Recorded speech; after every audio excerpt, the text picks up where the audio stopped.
Hey guys, I'm so glad that you could join me today. I know it's not in person, but I'm glad that you can join me on the camera. How crazy has this weather been lately with all the rain, hey? Wow. So I'm actually on my way to the kids' church room right now. I'm going to go meet some friends of ours. Their names are Liam and Lorato, and they're going to be going on these adventures.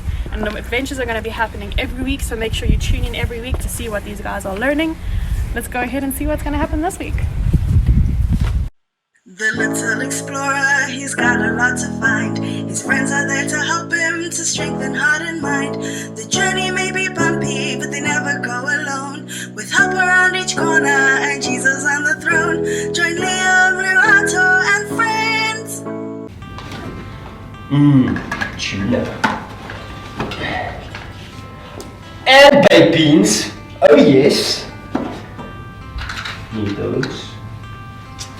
Didn't need a torch. Doesn't work. That's okay. Hey Liam, what you doing? Hey guys. I'm going on an expedition. An expedition? Yeah. What is an expedition? Well, it's an explorer adventure.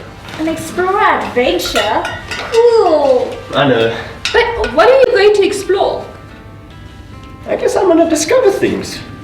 What does discover mean? Oh, Jamie, it means I'm gonna find something new. Yes, a discovery adventure. Cool! But what are you going to discover? Well, I guess the great discoverers didn't really know what they were gonna discover until they found it. So you're Maybe going... it's gonna be the same for me. Yeah, I'm gonna find something new. Cool. So you're going on a discovery adventure, but you don't know what you're looking for. I guess so. That's dumb. Well, I have a map, so I know where I'm gonna look. Liam, that's just a map we made in children's church. It's a map of all the Bible stories. What are you going to discover with that? I don't know. No, I don't even know if I wanna go anymore. Come, Jamie. But Let's go home. I want to go on a discovery adventure too. Look, he's being silly. He doesn't even know what he's looking for. What's he going to discover? Oh, come. Good luck. Come. I have to go. I don't even know where I'm going now. I can't go anymore. Hey Liam, Hello. why do you look so sad? Well, I wanted to go on this big discovery expedition, but I don't even know what to discover or where I should go. Do you think any of the great discoverers knew what they were going to find before they found it? I guess not. No, they didn't. And if they did, do you think it would be called a discovery when they found it? I guess that's true. But I don't even know what to call it. How about we look at your map? This one? This is just one I made at children's church one Sunday. It's got all the Bible stories in it. But it doesn't tell me where to go. Actually, Liam, I think it does. You see, the Bible has all the answers, and it tells us how to live. If you follow this map, I think you might actually discover something. You really think so? Yeah. And you know what? I think I know just the people who can help us. Let's go have a look. Oh, cool. Let's go. What are we waiting for?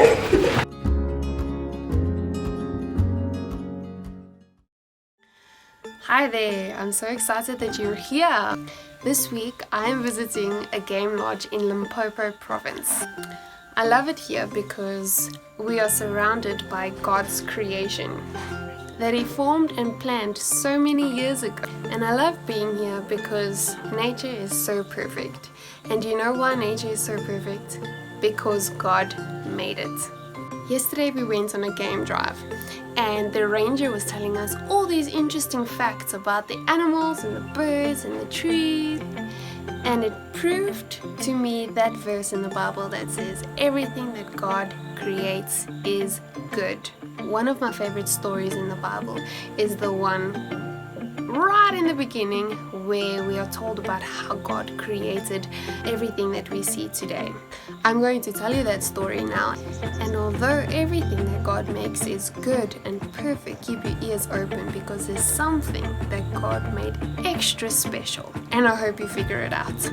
In the beginning, God created the heavens and the earth.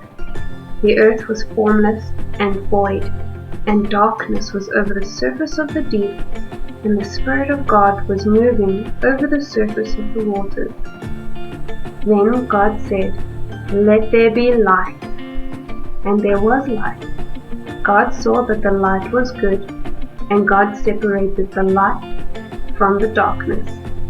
And there was evening and there was morning, day 1.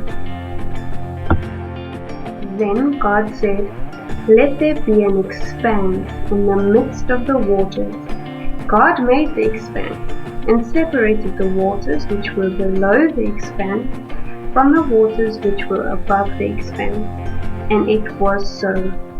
God called the expanse heaven. And there was evening and there was morning, day 2. Then God said, "Let the waters below the heavens be gathered into one place, and let dry land appear." And it was so.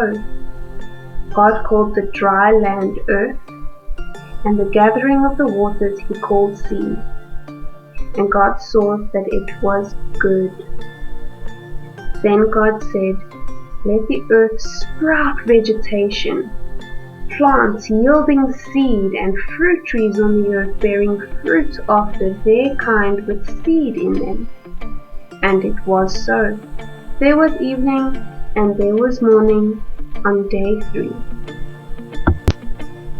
Then God said, "Let there be light in the expanse of the heavens to separate the day from the night, and let them be for signs and for seasons and for days and years."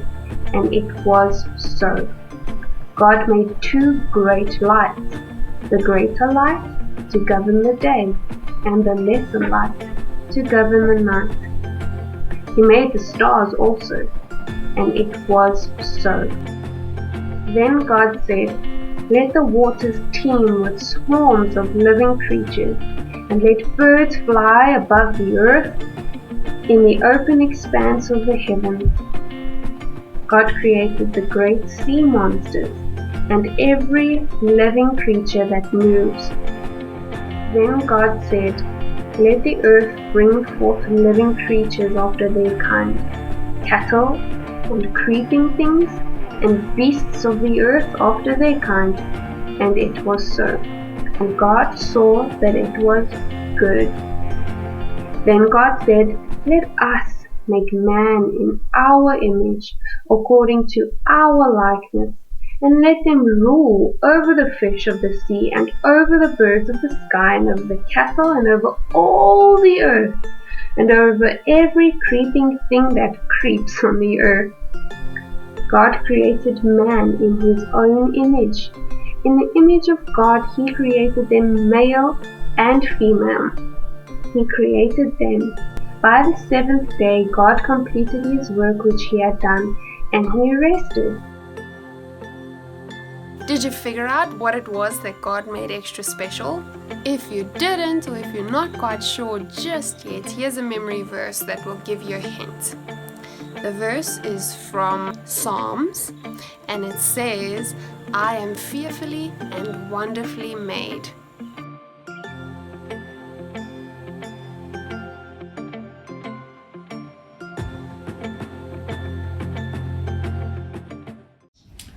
Well, I hope that you guys enjoyed that. I hope you enjoyed meeting Liam and Lorato and going with them on that adventure to learn from Coach Fallon about us being God's masterpieces and that he created us so uniquely and specially.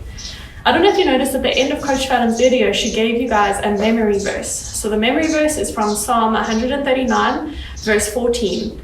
And I want to challenge you guys to memorize it. So we're going to shorten it down for you a little bit so you don't have to remember the whole thing. What I want you to memorize is, "I am fearfully and wonderfully made." Can you say it with me? I am fearfully and wonderfully made. So I want to challenge you guys. Every week we're going to be giving out a memory verse. So if you guys can memorize the memory verse from every week, we'll give you guys points for each one that you do memorize. And at the end, we'll be able to give you guys prizes when we see you in person. Next up, we've got a dance that you should recognize. And then we'll see you guys next week with the next video. Bye guys, miss you, but love you lots.